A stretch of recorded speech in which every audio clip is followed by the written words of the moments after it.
So think about that. You're building your business right now. The shit that makes the money is actually pretty boring. So Jason Capital made this really good point at one of our events, and it was making money is boring. Once we find that mechanism that makes us money, you're just simply rinsing, repeating, you're doing it over and over and over again, and you're getting better and better and better at it.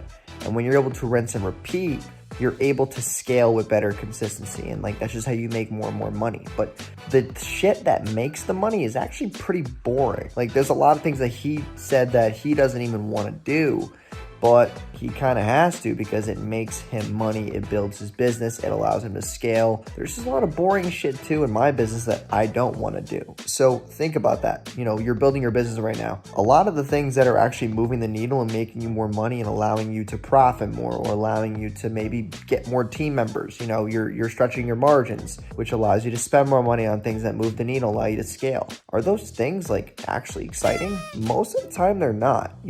Building systems, automations, Slack chats, processes, and just overall congruency in your company, that's not really fun shit. It's just stuff that has to happen for you to move the needle. So stop thinking that the making the money part is exciting. It's what the money does for you, and it also is what the money allows you to do with the system and stuff you already have in place.